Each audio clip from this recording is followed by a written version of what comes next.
the Daily Ramble podcast. Good morning, you lovely West Ham fans. Sorry I'm late. It's going to be the last time that I ever attempt to do the dog walk before this show. I thought it'd be all right. I don't know whether you know, one of my dogs is a little bit lively.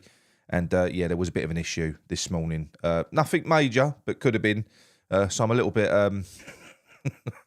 I'm a little bit shaken, but not stirred. I'm all right. I'm okay. I'm all good. I hope you're all right. Thursday, almost made it to the weekend.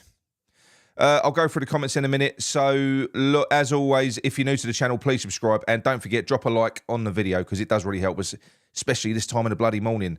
I say it every morning, but this morning I seem to be really feeling it. I'm tired today, really tired. Look at the eyes.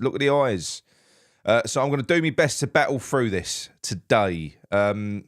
I have got an amazing treat for you after, though. When I say amazing, I mean quite possibly it's the funniest thing that I've seen for quite some time. You all saw, or you should have, if you haven't already, you should have seen the show that John did with John Camille, the criminal KC, and it was a bit of a debacle. The show amazing. But in terms of Gary recording it, because you know John's time's precious. He's a professional man. You know, you have to pay him by the hour. So Gary had an hour with him, recorded it, and then saw that his video wasn't there, and then proceeded to panic. Not because he wants himself on the screen, but because it was such a fantastic video, he didn't want to ruin it. So he attempted to make some tweaks to this video. I'm gonna give you a little bit of an intro into that after. I've had to sort of lay the foundations because it is brilliant. It is really, really good. Right, okay. So it's Thursday. It's day 4 of the diet that we're doing as well. So I'm going to reveal the ingredients for tomorrow as well. And how are you all getting on with it? Those that are doing it, are you doing all right? You do. Mickey says the best thing of the year. Are you doing all right? I hope you are. I feel fine. I mean, I'm tired today, but I'm typically always tired in the bloody mornings. And I like I say, I feel a bit rattled today as well. I feel a bit rattled, which I didn't need. I didn't need that this morning. I hope is anyone in there doing it at the moment, or where are we? Any links to this video, mate? Yeah, the video was so Jamie and I'll go through it 1 minute in a second. Yeah, Jamie, the links for Gary's video, it was put up last night. So I'll put the link to it in the description of this video because the video itself is phenomenal. If you do want to see an expert talk about the Lucas Paquetá case, some expert analysis, insight, because all we've seen is a lot of waffle about this, and people basically condemning him, calling him guilty before they know the facts, then watch that video, Like I say, the guy is a top KC. If I'd say he starts off with some great stories as well. Some of the people that he didn't defend him. He was a prosecution against Charles Bronson in quite an amusing case. It is good. Right, West Ham. So I have got some other news which I'm going to touch on tomorrow because I didn't have time to do the full prep for it yesterday for today. So as we saw yesterday, we saw Ogbonna has been let go, and it is a shame. It really is a shame. It is time. It's time for Oggy to move on. We all know that. But what a fantastic ambassador for the club Ogbonna has been. He's brilliant. Whether it's his performances, and he's a player that I think he's aged like a fine wine. He really has. He seems to have got better and better with every year until, unfortunately, age has caught up with him and his legs have slowly started to evade him. But even last season, he had some great performances. I mean, I stand by it. I think our best performance defensively last season was the Arsenal game when we went away to the Emirates and we beat them and we had Ogbonna and Mavropanos at the base, because Ogbonna is a leader, isn't he? And he was absolutely fantastic in that game. He was brilliant. So it is a shame. I was kind of hoping to a degree that he was going to be kept on in some capacity, as in a coaching role, because whenever you did see in previous years videos being released of new players coming over, particularly the one with Scamacca, but not just Scamacca. Ogbonna's always front and centre to sort of welcome new people in, and he is someone as well that I do think gets it. He really is. You know, he does get West Ham, but everything does have to come to an end, unfortunately. You know, I've been one of the biggest sort of advocates of not keeping players for sentimental reasons. So, you know, the same does apply to Ogbonna.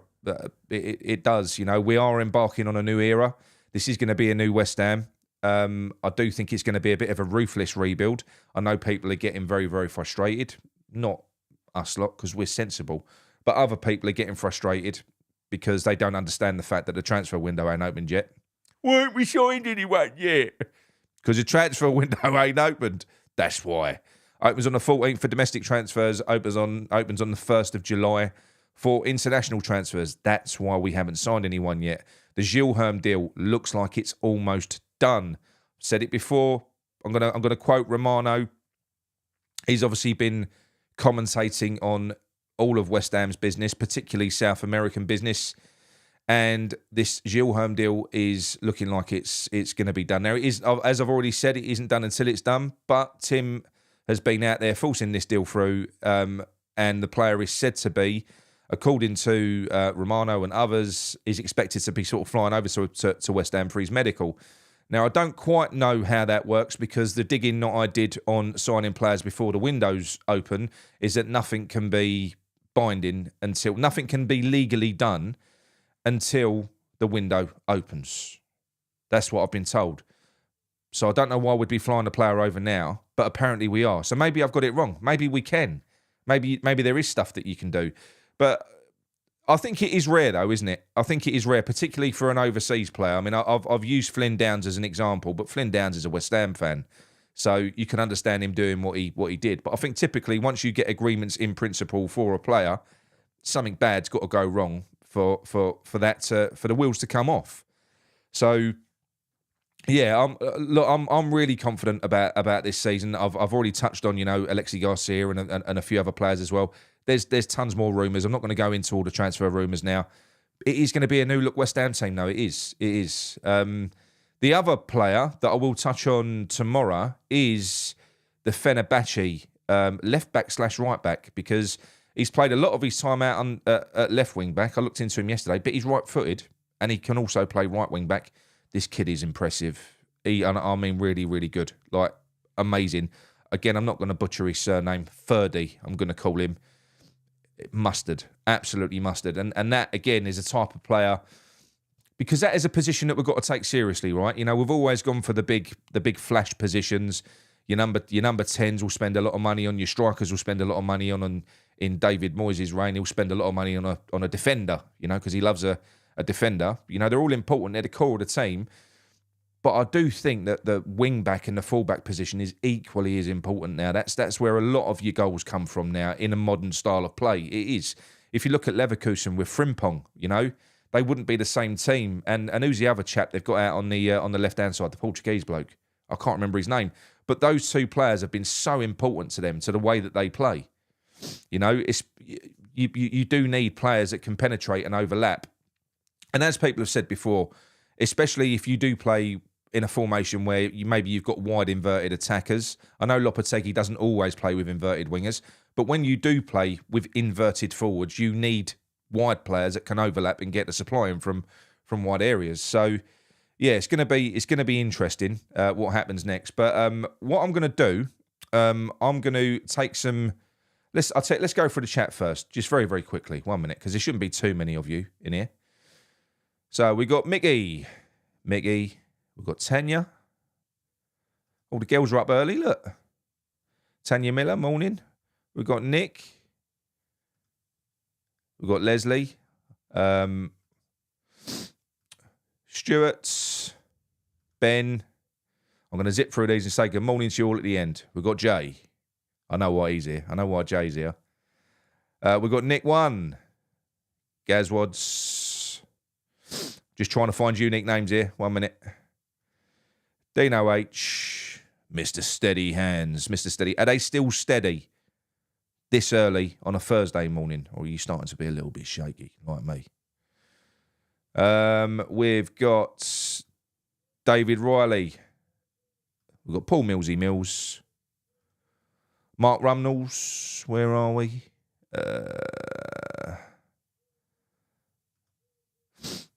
Woodsy. We've got Vinnie Ford. We've got DJ Blokey. Tony. Oh, there's loads of you. Good morning, Apache. There's loads. Right, okay. Gary's in the house as well to watch his bit of handiwork from yesterday. It is fantastic. Please stick around for that. If nothing else, just stick around for that. It's brilliant. And focus on Gary. All right? Okay, so what I did was I asked our community if they could be so kind as to send me in some comments for today. So what I'm going to do is... One moment. Let's open up Circle. This is our new platform, by the way. If anyone does want to jump on board. Right, where is it? Questions for the morning show. Is it true you tripped over and face planted a dog poo this morning? Nick 1. No, it is not. Although I've done similar before, just not face planted. Steve Bell says, a bit off topic, but I've just found out that I've been putting the toilet roll and the holder wrong. How have I ever survived all these years? Who told you that? I bet it was a woman. I bet it was. It was either a woman or someone like Mickey. One of the two. There isn't a right and wrong way. There ain't. I don't care what anyone says. It's toilet roll. You know, you rip a bit off, you wipe your ass with it. You know, that's all you do. Right, Roger Gerlin, have you got a sensible question? He says, morning, Nick. I hope you're all good. I think something about the season ticket prices. So he got an email yesterday from Hammers United, a very powerful article. And even though I don't have a season ticket, it still really pissed me off because young and old fans being disrespected by the fans. Sorry for the long email, but I'm really angry about this. It's not right for the club to be doing that. Anyway, have a good show. Thank you, Roger. I did touch on that a little bit yesterday. And yeah, I'm fully aware of what Hammers United are doing. And I support it. All right, I do. Completely, because it is disgusting what's going on, and you'll learn more about this as the weeks and months go on, because it's going to get quite interesting. I don't want to go over old ground. I don't want to sort of reiterate what I said yesterday, but what he says there about some fans digging us out, this is true. We've got a bit of an issue now at West Ham in terms of getting anything done, and that's because it's not so much there's a divide in the fan base, but West Ham did used to be United. We did used to be a football team for the community. We heard JC say when he came on that when you was over at West Ham, it felt like a family. It felt like everyone was your parent. Everyone looks after each other. Nobody would back you up now. So if you've got a situation where, I don't know, you're 21, you're 22, I can afford a season ticket, I got that, I ain't got to worry about concessions. I don't care about if you got to pay full price for your 8-year-old son, or if you're an old bastard and you got to go up the back in 1 to 5 because you can't afford a full price season ticket. If you want a concessions one, you got to go up the back. I don't care about that as long as I'm all right. That is an attitude with a lot of fans now. And now, look, I'm not saying that everybody needs to protest. I'm not saying that everybody does. But if you don't care, and if your attitude is fuck everyone else, then you're a bit of a tosser. I'm sorry. It's as simple as that. And this campaign that Hammers United are going to be embarking on is incredibly worthwhile, and I do support it because I do think it's bad what's happening with not just with West Ham. I touched on that yesterday, but throughout football, I think that the original West Ham, the old school football fan, because it was always a working class sport, we're being forced out. We're being forced out, you know. Not everyone's Keiko Bako with money. Not everyone can justify that outlay every year, you know. And most people wouldn't want to go. So say you've been in a situation, say someone like John, he hit on hard times financially, and he couldn't afford two season tickets. John wouldn't go now so much if he couldn't take his son, because that's something that he does with his son. You know, his son's been going, his son Freddie's, you know, was he 12 now, 13? And he's been going since he was like 2. They've been doing that together forever. This is their time. This is what they do. Very similar to you know, what I do. It's the same thing, you know, with Ben. Sorry about that. I don't know why it does that. It annoys me. So I think if John was in a situation where he had to choose and say, look, I can't afford to do Freddie anymore, I'm not going to, he probably wouldn't go. He wouldn't go. So this is ridiculous what they're doing. It is. And nothing frustrates me for them more than what they're doing with the older age concession pricing as well. Keep putting the age bands up and stuff like that. I mean, that is absolutely filth.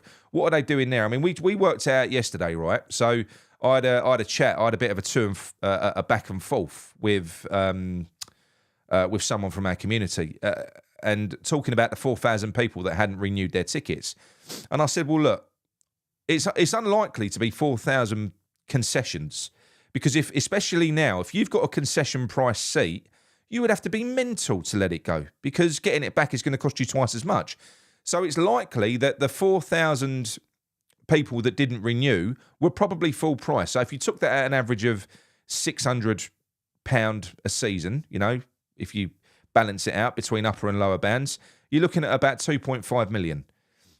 That's if you average it out, at each game they spend around about £5 each. I know that's nonsense. Some will spend none, some will spend more. But just average it out at £5. That's another 0.5 million. So that's 3 million. That don't even pay for half of Danny Ings' wages. It don't.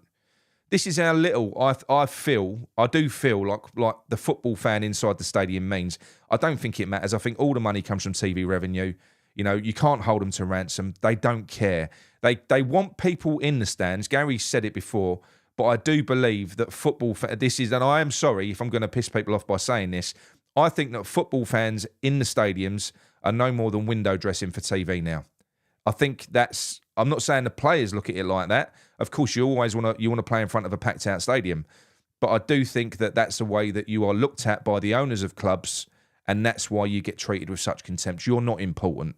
You've been going for 30 years. They don't give a shit, and they should do, because it doesn't matter. The ticket revenue doesn't matter when you're in the Premier League because of all the money that you're getting through the TV revenue. But I tell you what, it wouldn't half matter if you got relegated. If you got relegated and you went down, you're going to want all your fans back then, aren't you? Well, it might be too little too late by that point. Something does need to be done. So sorry about rambling on about this, but I do feel passionately about it. And I think something is going to be done as well. So watch this space. Right, Aussie Tony says, hi Nick, what league position would you be happy with next season, especially if the football is better? 12th and above. If I'm seeing young players coming into the team, then yeah, and we're looking at a new style of play I would be more than happy with 12th and above, as long as I can see a project. So I've said it before, when Arteta first came in, started buying loads of kids, you could see what he was trying to do, even though he was all mocking it. Now, when you look back, you can see what he was trying to do. But I think if you use that as a template, providing we can see that there's players being brought in for the now and the future and stuff like that, and we've got a manager that's willing to bloody use them, because that's the most important thing. As long as these players are getting minutes, I'm not going to have them bringing them in, sending them out on loan, playing them in the under-21s. No, if you're going to buy them, if you're buying Gilles Hearn, bring him in, use him. Don't care if he ain't 100% ready yet. Play him into form. That's what you do. Right, so Danny Moore says, are West Ham fans more disappointed that we're not going to sell Paquetá for 80-odd million this season? It would help Tim. And yeah, I don't know. I think this is all messed up at the moment. I think you've got a split in the fan base, and I think there's been a bit of a hate campaign against Paquetá. I really, really do. And a lot of the people that were pro-Moyes have blamed the likes of Paquetá because, look, he is as great as Kudus is. I think that Paquetá is our most talented player. He is, and he's the one that sort of digs us out the shit, and he's dragged us through games, and he creates chances and stuff like that. Certainly in the first part of the season, he did. The guy wins you games. He does. And I think he was getting blamed. And when you look at what's going on, he drops off in the second part of the season. First of all, I think he was brought back far too early from injury. He never really quite recovered. But also, how do you know what headspace this guy is in? Watch that video that we did yesterday. His whole career is on the line. His whole career. Now he's not going to be in the right headspace at the moment, so he does need some help. And he needs some support from his fans as well. Moyes is gone. I've said it before. Get behind your player. He's been a great player for us, and hopefully, I don't think he's going anywhere soon. At the very least, this case could run on for 6 months. It could stretch into years. For that duration, he's representing West Ham. It's as simple as that. So get behind him. He's our player. I know that's what you're saying, Danny, by the way. I know it's not. But yeah, I do think there's a certain amount of players that would have happily sold him for 80 million. I'll drive him there myself. He's rubbish. But me personally, no. I would rather keep him. I would. Because even if you can have 6 months of peak Paquetá, it can make all the difference. And I love everything about the player that he is. I know people don't like his play acting, but look, he does everything he does is to piss the opposition off.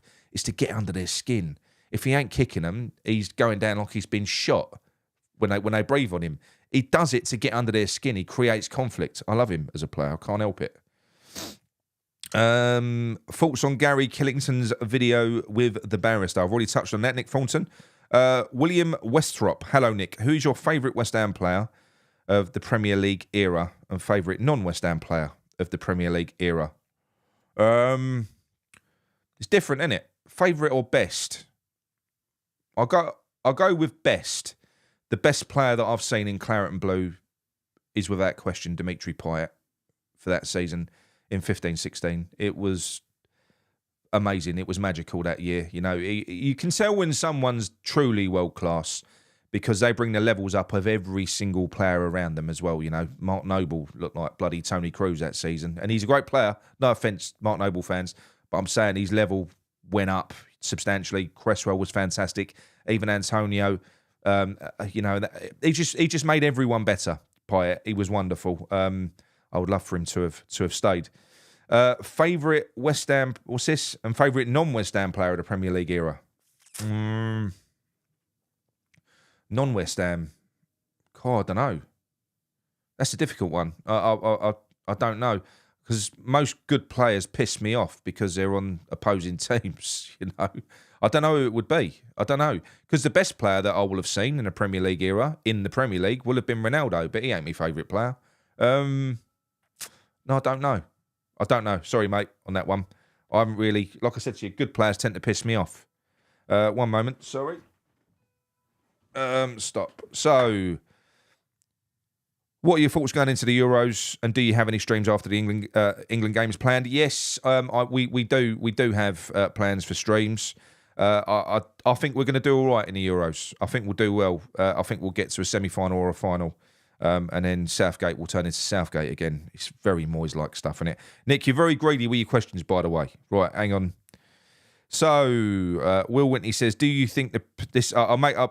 I'll do a couple, right? Do you think the rumours of Johnson potentially staying is supported by the lack of links to a right-back? Personally think we should go for someone better as he's had opportunities to cement his place before and he's never taken it. But if we can keep him, it would be a lot cheaper than buying a new right-back and we can look to focus elsewhere. Yeah, look.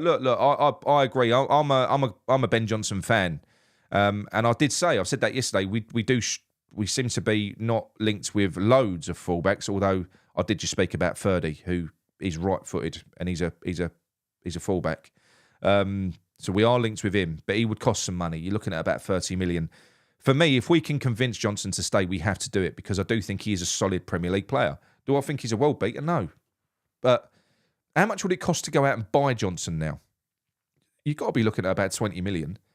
So why they're saying they can't afford to keep him, I don't know. I'll never know. It drives me mental.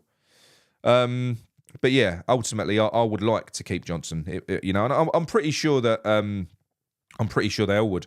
Right, Paul Millsy Mills says, not counting the win in Prague, what is your most memorable West Ham moment, both best and worst?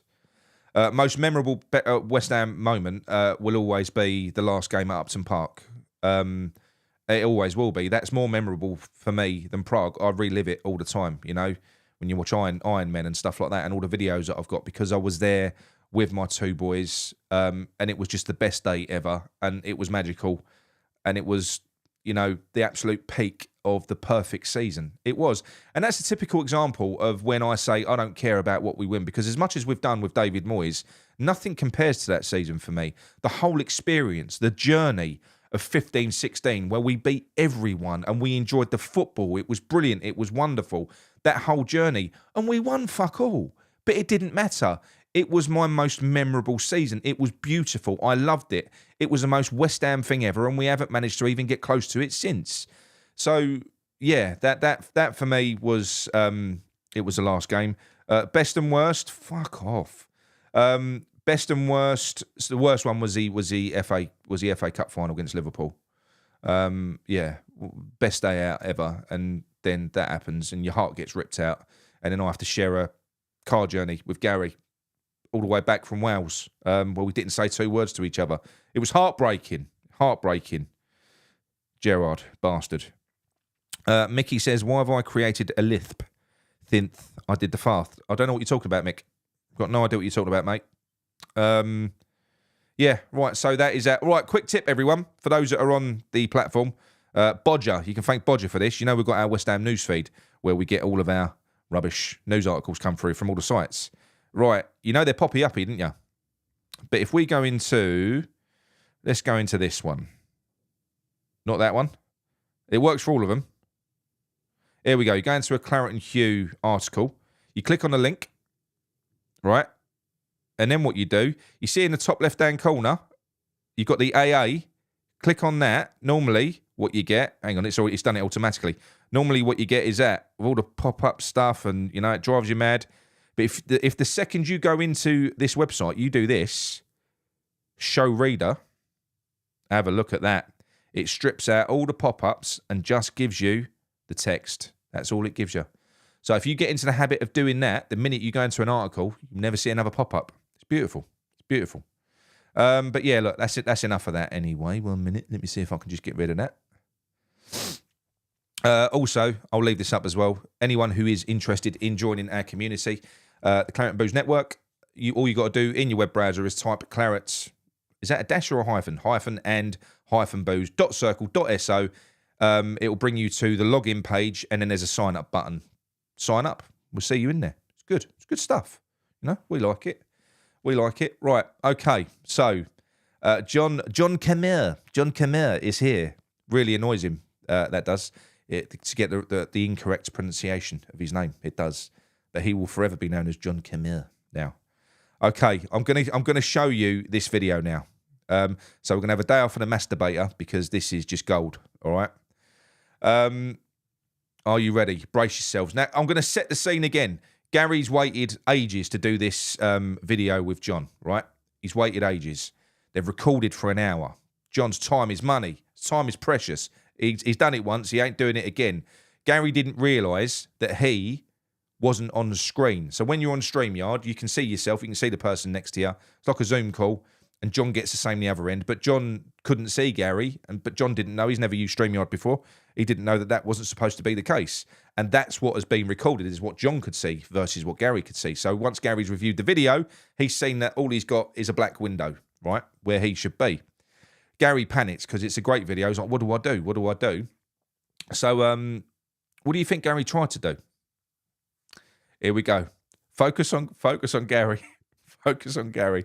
This took him hours, okay? So I'm grateful that the right version went out, which was the original one. Here we go.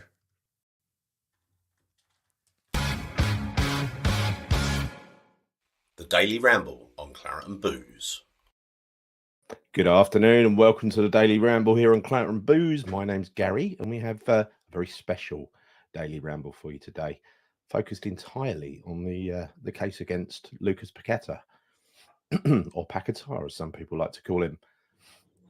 As you probably all follow West Ham, I'm sure you're aware of the circus, the social media circus around Lucas Paquetá, with many YouTube channels, initially reacting quite badly, actually, making an assumption that he was guilty based on what they saw in a few videos, a few tackles, the kind of tackles that we see Lucas Paquetá commit game after game.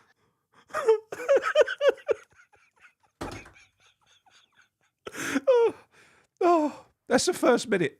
He tried to basically record himself miming himself in the video and then overlay it. Did you see he even did the cough? It's the funniest thing ever, honestly.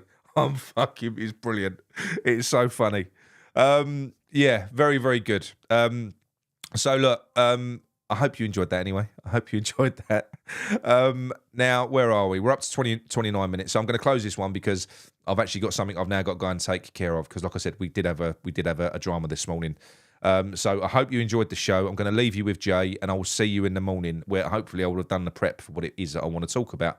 Oh, I've not done a diet. Oh, fuck. Hang on. 1 minute. You need tomorrow's. 1 second before I go. I'll tell you what the ingredients are for the diet. 1 minute. So what are we on? So we had tuna fish yesterday, didn't we? Right. So on the next meal, so that's the 4th day, you're going to have cold roast chicken. This is for lunch. You know what the breakfasts are. You're going to have cold roast chicken with no skin and cooked cabbage, half a grapefruit, and 1 piece of dry toast. That is lunch. So I'll say it again. Cold roast chicken, no skin, cooked cabbage, half a grapefruit, and 1 piece of dry toast. And then for dinner, this is the weird one. This is the weird one, right? I'd say this is the one really weird meal. I mean, that last one, today's a bit fucked up. Dinner is 2 poached eggs. That's fine. 1 piece of dry toast. That's fine as well. And cottage cheese. That's a diet for today, all right? So not today, for tomorrow, because we're working a day behind. And then tomorrow, what I'm going to do is I've done the slides. I'll release the entire diet, because all it is a 7-day diet, and you repeat it, but you can only do it for 2 weeks. So I'll release all 7 days tomorrow, and then obviously you've got it. You've got it then. You know, you can do it. Right, okay, here we go. Love you all. Speak to you all soon. Come on, you irons.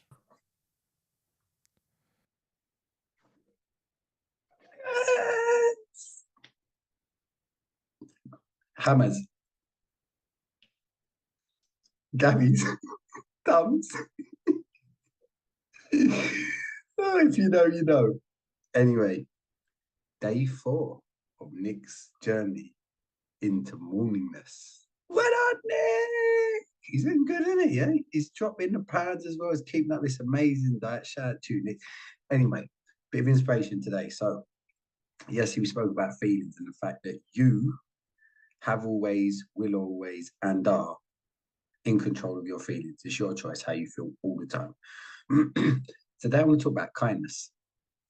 So, do you know what's really interesting? You can look into this. Studies have shown that, you know, when you're kind to someone, or you're the recipient of kindness, when someone does something for you, you just get that overwhelming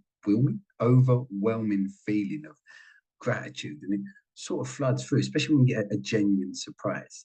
Or like I said, where you're the giver of kindness, and you can see in that person's eyes that you've just been kind to, that shock and that, well, do you know that when we're kind, whether we are giving or receiving, we release, when we feel that kindness, we release endorphins in the brain, which promote the production of serotonin. And you go and have a look at how important that is for the body. And what makes it even more amazing is studies have shown by hooking people up that the amount of serotonin produced, whether you're the recipient of the kindness or the kind giver, matches each other's. And in some cases, it's as high as a 40% increase in instant production of serotonin. So being kind is really good for your health. Cow, I love you, Cow.